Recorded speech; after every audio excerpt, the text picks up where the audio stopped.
ایک بزرگ، دھیان سے سننا، ایک بزرگ حج کے لیے گئے. حج کے لیے گئے تو ان کی تمنا یہ تھی کہ میں مسجد میں قیام کروں گا اور رات کو قیام مسجد میں کروں گا اور دن کو جو ہے سفر کروں گا. اب یہ ہوا کہ رات کو وہ بزرگ مسجد میں قیام کرنے لگے تو اچانک مسجد کے اندر کوئی رو رہا تھا. کسی کے رونے، وہ بزرگ بیان کرتے ہیں، کسی کے رونے کی آواز جیسے بچہ زور زور سے روتا ہے، کوئی رونے والا انسان روتا ہے، ایسی آواز آ رہی تھی. اور ایک آواز اس میں اور بلند ہو رہی تھی، اے اللہ جس نے مجھے ویران کر دیا تو ان کو ویران کر دے.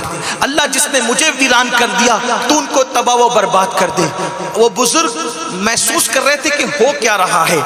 مسجد کے اندر گرد و غبار پڑی ہوئی تھی، گھان کچرا پڑا ہوا تھا، کوئی انتظام صاف صفائی کا نہیں تھا، یعنی پتہ چلتا تھا کہ کوئی اس میں آتا نہیں ہے. جب پتہ چلا نا کہ ایک بزرگ حج کو جا رہے اللہ کے ولی اور وہ ہماری مسجد میں رکے ہیں تو پھر لوگ آئے اور آنے کے بعد اپنے مسائل بتانے لگے. بابا ہمارے پاس روزی نہیں ہے، پریشان ہے، یہ ہے وہ ہے وہ ہے، آپ کوئی تعویذ دے دیں.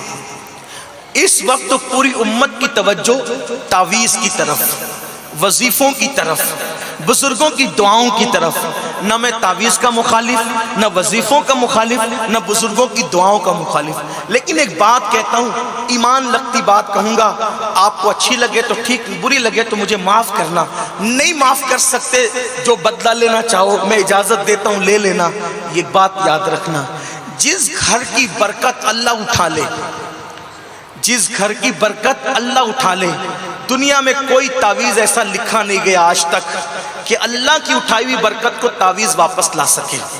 اور اگر جملہ برا لگتا ہے لیکن میں اس اپنے ذوق کے مطابق کہہ رہا ہوں، اللہ کی اٹھائی ہوئی برکت ملا کبھی واپس نہیں لا سکتا. اتنا یاد رکھنا. ایک بات اچھی طرح سمجھنا، کتنا بھی بڑا ولی آپ کے لیے دعا کر دے، اگر آپ بے نمازی ہیں اور اللہ نے برکت اٹھائی ہے، ولی کی دعا کی برکت بھی آپ کو نہیں ملے گی. کیونکہ میرے آقا نے خود فرمایا، جو نماز چھوڑ دیتا ہے نیکوں کی دعا سے اللہ اس کا حصہ ختم کر دیتا ہے. ورنہ میں آپ کو کہوں ان علماء کی، اللہ والوں کی موجودگی میں، کہ اگر مسلمان نماز پڑھ لے تو ہمیں کسی کی دعا کی ضرورت ہی نہیں ہے. اللہ کے رسول ہمارے لیے اتنی دعا کر چکے کہ اس دعا کی برکتیں ہمیں ملنا شروع ہو جائے، ہمارا کام ہی بن گیا. لیکن وہ دعا کی برکتیں کیوں رکی ہوئی ہے؟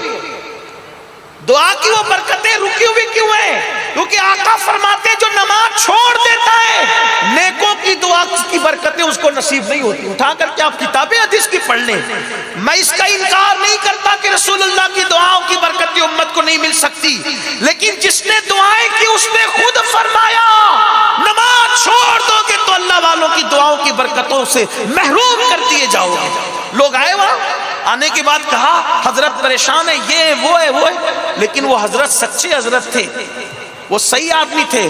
انہوں نے کہا تمہارے مسئلے کا حل نماز میں ہے، نماز پڑھو، مسجد آباد کرو، تمہارے سارے مسئلے حل ہو گئے. سب کے مسئلے الگ الگ تھے، کسی کی بیٹی کا رشتہ، کسی کا یہ، آپ کے بھی ہوں گے، میری مائیں اور بہنیں موجود ہیں، ان کے بھی مسائل ہیں.